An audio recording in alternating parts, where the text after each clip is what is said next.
Tu as ton téléphone portable à la main en ce moment même. Tu attends. Cela fait des jours que le silence s'est installé.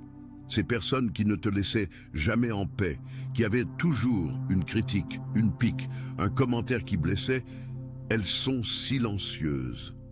Et ce silence t'effraie plus que n'importe quel message cruel n'a jamais pu le faire. Tu as commencé à te demander si finalement ils t'ont oublié, si tu es devenu invisible, si toute cette douleur que tu as portée pendant des années était vaine. Mais je dois te dire ce qui se passe réellement derrière ce voile de quiétude, car la vérité est bien plus vaste que ce que tu imagines. Ils ne sont pas silencieux parce qu'ils t'ont abandonné.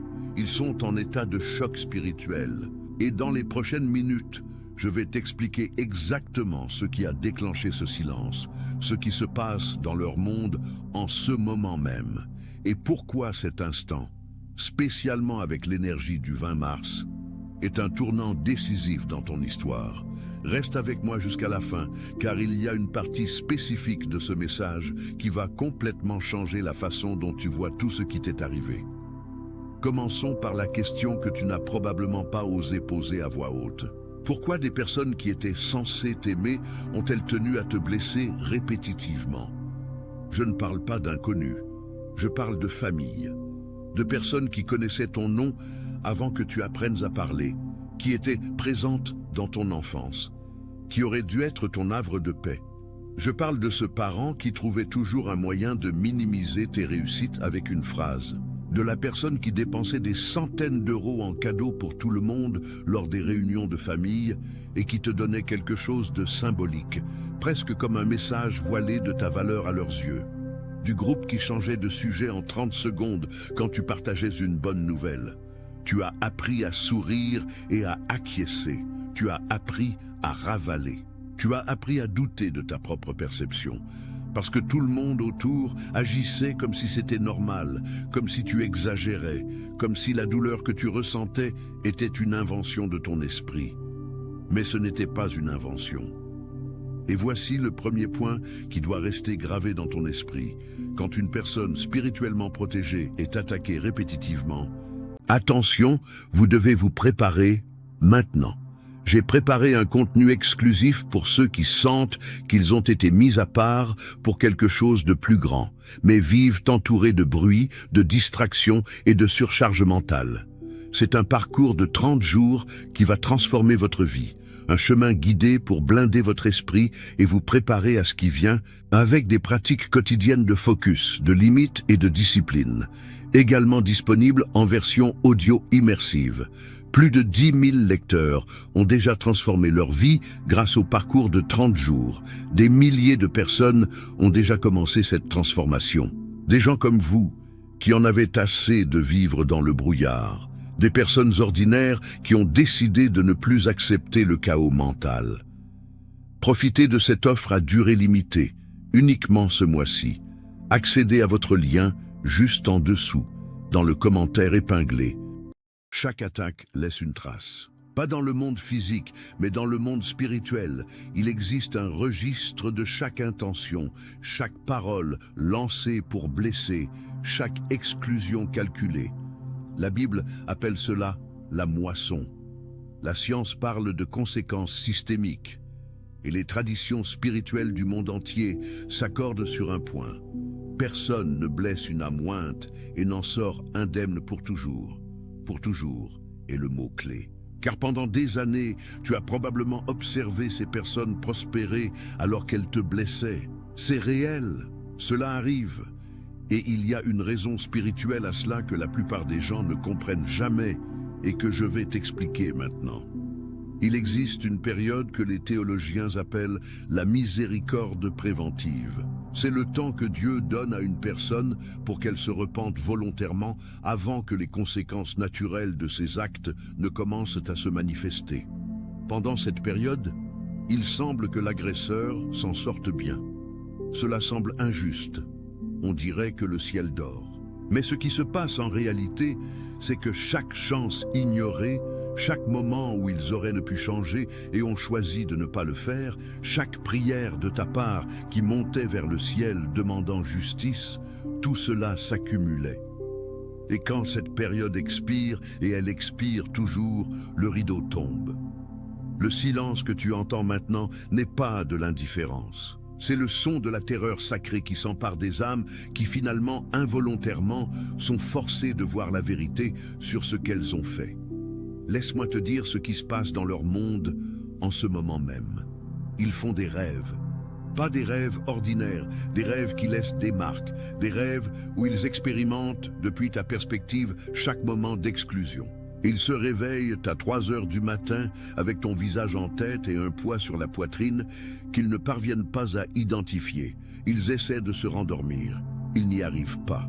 Ils restent allongés à regarder le plafond et leur esprit retourne automatiquement vers des souvenirs qu'ils avaient enfouis. Cette réunion de famille où ils ont fait une blague sur toi et on rit. Cette fois où tu avais besoin de soutien et ils ont détourné le regard. Ce jour férié où tu étais visiblement blessé et personne n'a demandé si ça allait. Ces souvenirs remontent avec une clarté qu'ils ne peuvent contrôler. Et avec les souvenirs vient une sensation physique, un serrement au cœur, une anxiété qui surgit de nulle part, une agitation qui ne les laisse pas se reposer même si leur vie extérieure semble aller bien. Cela a un nom spirituel, la conviction. Le Saint-Esprit ne punit pas, il révèle. Et quand il révèle à une âme qu'elle a fauté, l'expérience est inconfortable d'une manière qu'aucune distraction ne peut soulager. Mais voici le détail qui va te surprendre. Certains d'entre eux ne font pas encore le lien consciemment. Ils ressentent le poids sans en comprendre l'origine.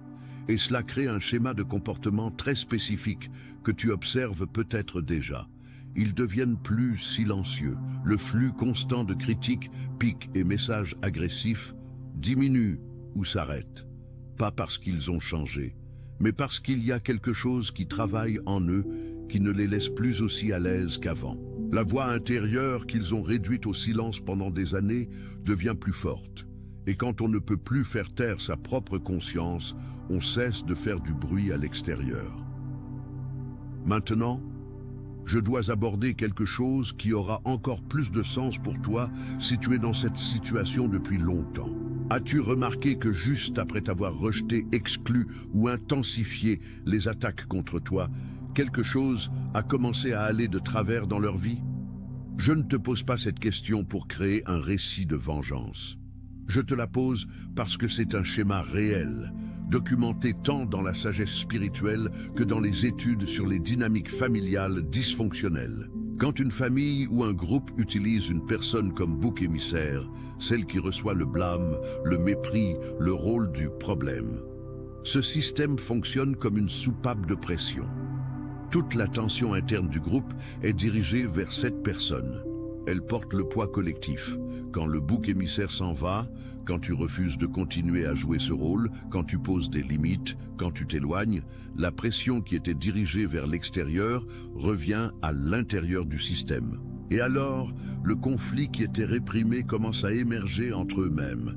Les relations qui semblaient solides commencent à se fissurer. Les tensions que tu étais là pour absorber n'ont nulle part où aller. Ce n'est pas du mysticisme, c'est de la dynamique de groupe, c'est de la psychologie familiale, et c'est aussi ce que les Écritures décrivent quand elles disent que celui qui creuse une fosse y tombera.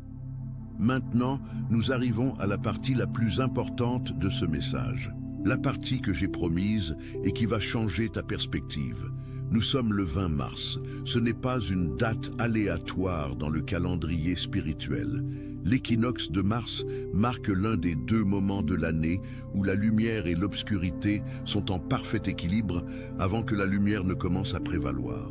Dans pratiquement toutes les traditions spirituelles du monde, depuis les traditions des peuples autochtones de France jusqu'aux traditions hébraïques, en passant par le catholicisme populaire et les pratiques issues des spiritualités africaines, l'équinoxe de Mars est reconnu comme un portail de transition, de renversement, de renouveau.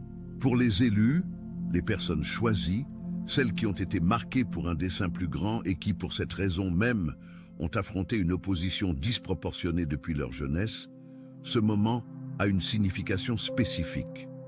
C'est le moment où le cycle qui opérait dans l'ombre commence à devenir visible à la lumière du jour. Tout ce qui a été fait dans les ténèbres commence à apparaître.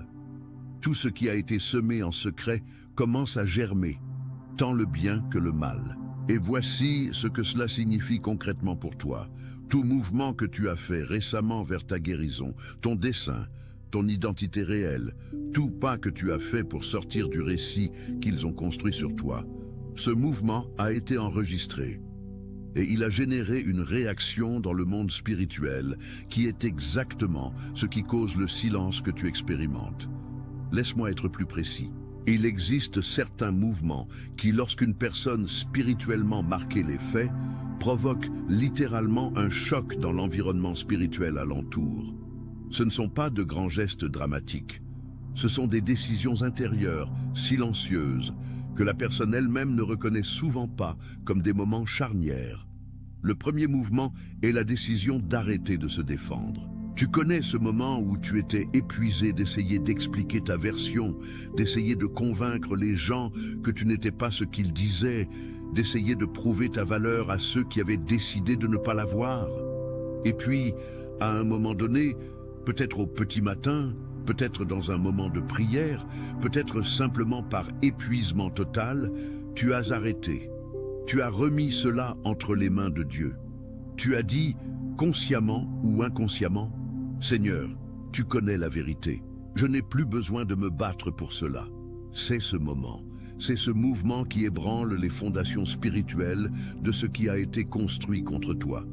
Car tant que tu te défendais, le conflit restait au niveau humain. Quand tu as remis cela à Dieu, le conflit est monté d'un niveau. Et Dieu opère de façon qu'aucune défense humaine ne peut égaler. Le second mouvement, c'est quand tu as commencé à guérir au lieu de simplement survivre. Il y a une énorme différence entre une personne qui survit à un traumatisme et une personne qui guérit activement. La survie est réactive. Tu es encore en mode défense. Tu gères encore la douleur. Tu définis encore ta vie en fonction de ce qui t'a été fait. La guérison est active. Tu commences à construire une identité qui existe indépendamment de leur récit. Tu commences à avoir des rêves qui ne les impliquent pas. Tu commences à avoir des journées entières où tu ne penses pas à ce qui a été fait. Quand tu fais ce mouvement, même s'il est petit, même si ce n'est qu'un jour à respirer avec légèreté, quelque chose se réorganise. L'encre qui te retenait à leur dynamique commence à se détacher. Et quand cette encre se détache, ils le ressentent. Pas consciemment, mais ils le ressentent. Le troisième mouvement est le plus puissant et le plus effrayant pour eux, quand tu as commencé à marcher dans ton dessein. Car voici une vérité dont peu de gens parlent à propos des familles dysfonctionnelles et des relations toxiques. Souvent, l'opposition que tu as affrontée n'était pas aléatoire, elle était ciblée. Les personnes qui t'ont le plus attaqué, qui ont le plus investi d'énergie à te rabaisser, à te faire douter de toi, à te maintenir petit.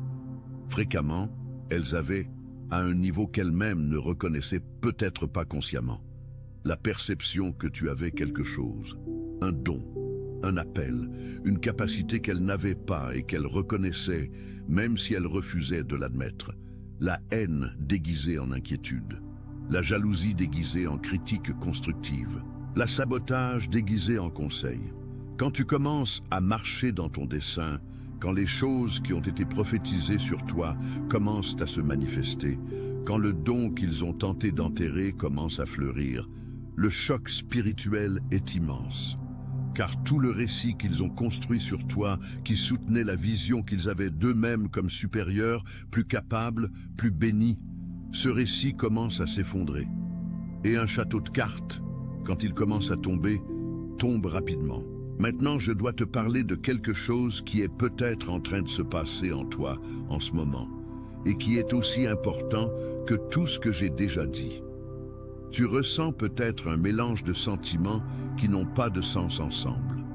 Soulagement et culpabilité, paix et confusion, gratitude et tristesse. Tu te sens peut-être bien avec leur silence, et en même temps, tu te demandes si tu devrais faire quelque chose, si tu devrais les contacter, si tu devrais essayer de réparer ce qui a été brisé.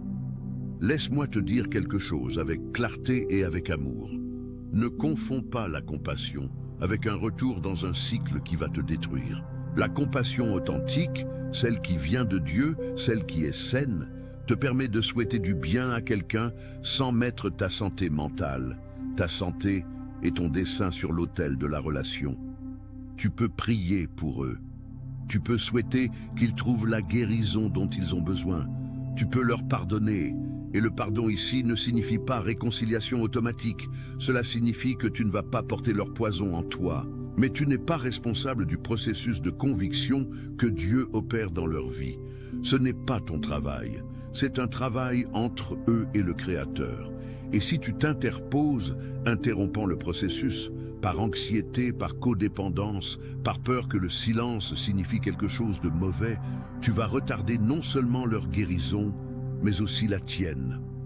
Le silence que tu entends est sacré. Laisse-le faire le travail qu'il doit faire. Maintenant, laisse-moi te parler de ce que tu dois faire durant cette période spécifique, spécialement en ce 20 mars, qui représente ce portail de transition. La première chose est, protège ta paix, comme si c'était ta plus grande richesse, car elle l'est. La paix que tu commences à sentir, celle qui semble étrange après tant de temps passé en guerre, celle qui te fait avoir les yeux embués sans savoir pourquoi, cette paix est un cadeau. C'est le signe que la guérison fonctionne. C'est le signe que les limites que tu as posées sont correctes. Prends-en soin.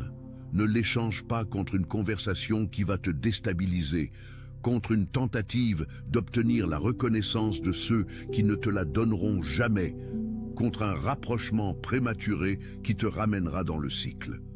La deuxième chose est, commence à agir comme celui qui a déjà été restauré, même si la restauration n'est pas encore complètement visible dans le monde physique. Ce n'est pas faire semblant, c'est la foi active. Quand tu commences à prendre des décisions à partir d'une identité restaurée plutôt que d'une identité blessée, tu attires des résultats différents, des opportunités différentes, des personnes différentes. Le monde spirituel répond à l'identité que tu assumes, pas à l'identité que le monde a tenté de t'imposer. La troisième chose, et c'est la plus contre-intuitive, au lieu de te concentrer sur ce qui leur arrive, concentre-toi sur ce qui s'éveille en toi. Car le vrai cadeau de cette période n'est pas la conviction qui vient sur eux, c'est la clarté qui vient sur toi. La clarté sur qui tu es. La clarté sur où tu vas. La clarté sur les relations qui te nourrissent vraiment. La clarté sur l'appel qu'ils ont tenté d'étouffer.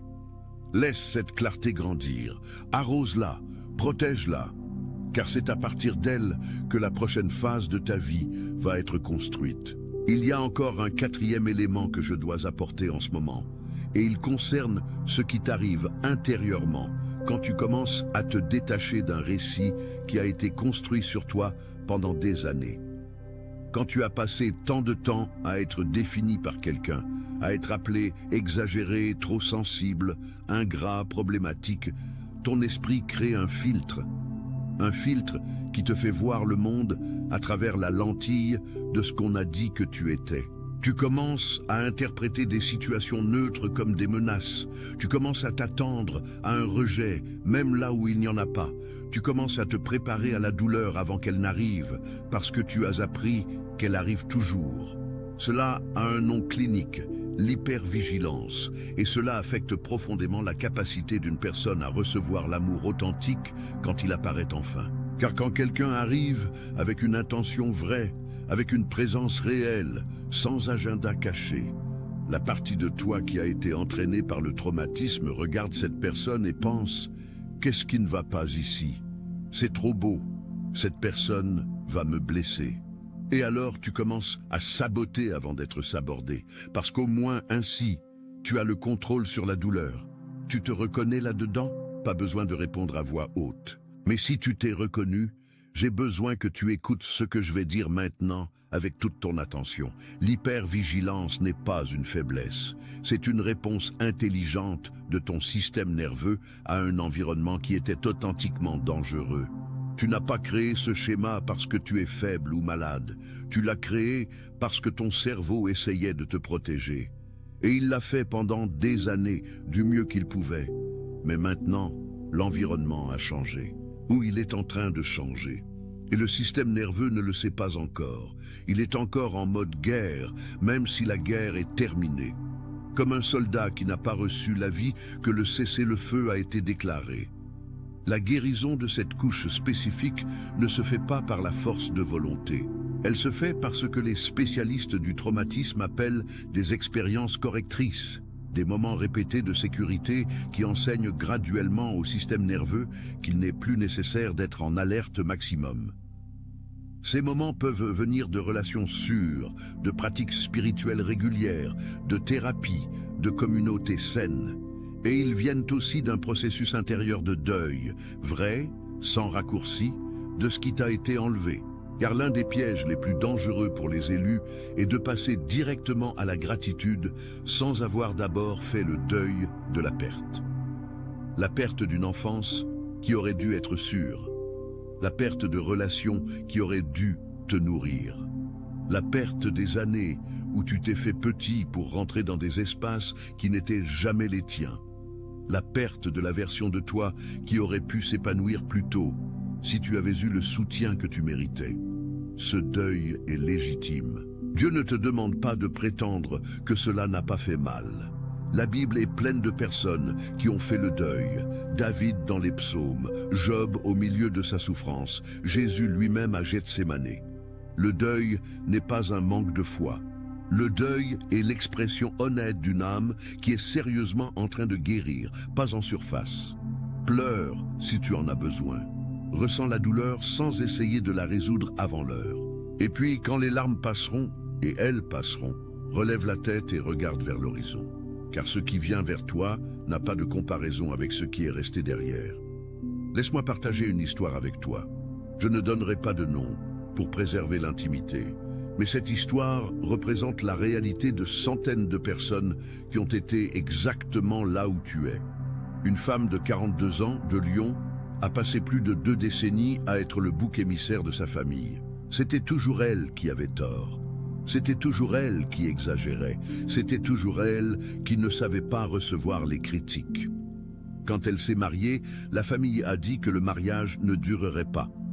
Quand elle a commencé une petite entreprise, ils ont dit qu'elle n'en avait pas la capacité. Quand elle a traversé une crise, au lieu de soutien, elle a reçu un « on savait que ça allait mal tourner ». À un moment donné, épuisée, elle a pris une décision silencieuse. Elle a arrêté de chercher leur approbation. Elle n'a pas fait de drame. Elle n'a pas envoyé de message d'adieu. Elle a simplement cessé de mettre de l'énergie là-dedans. Elle s'est concentrée sur son entreprise, sur la thérapie, sur sa spiritualité, sur la construction d'une vie qui avait du sens pour elle. 2 ans plus tard, son entreprise avait triplé. Le mariage qu'il disait voué à l'échec était plus solide que jamais. Et la famille, cette même famille, a commencé à adopter un discours différent.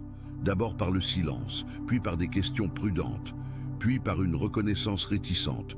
Certains se sont excusés, d'autres ne l'ont jamais fait, mais la façon dont ils la traitaient avait complètement changé.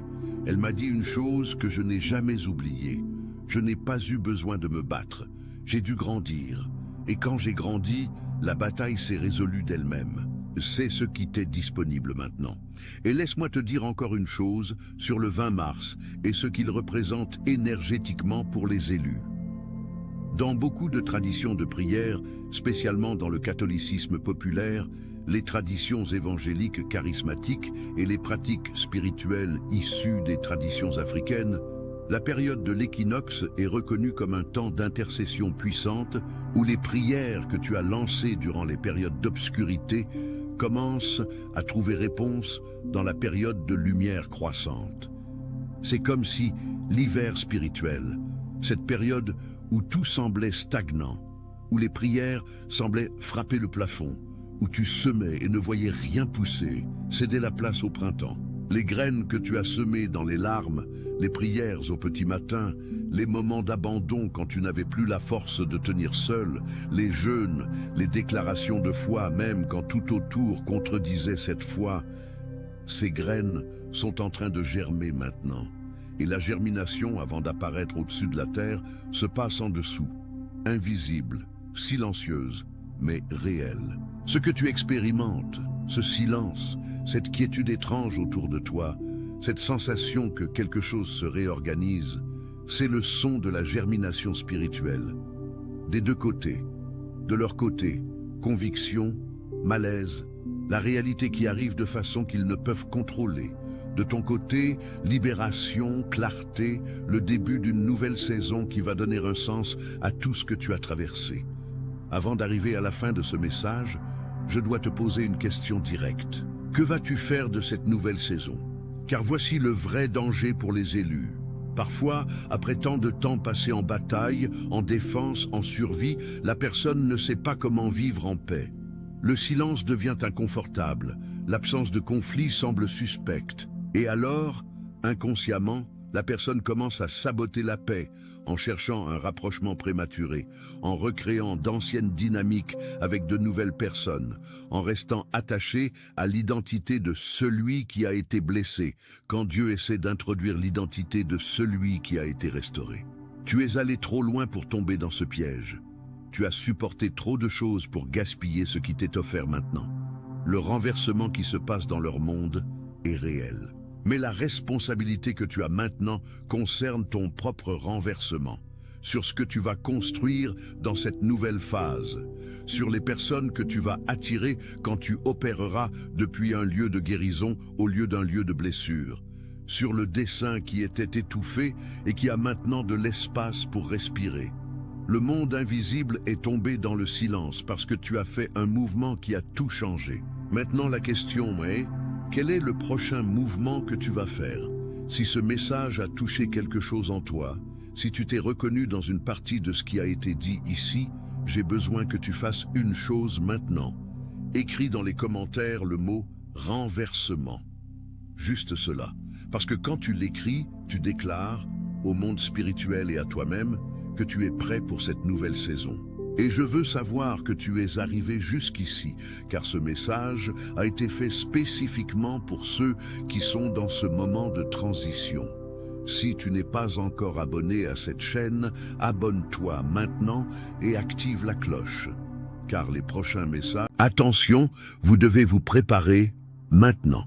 J'ai préparé un contenu exclusif pour ceux qui sentent qu'ils ont été mis à part pour quelque chose de plus grand, mais vivent entourés de bruit, de distractions et de surcharge mentale.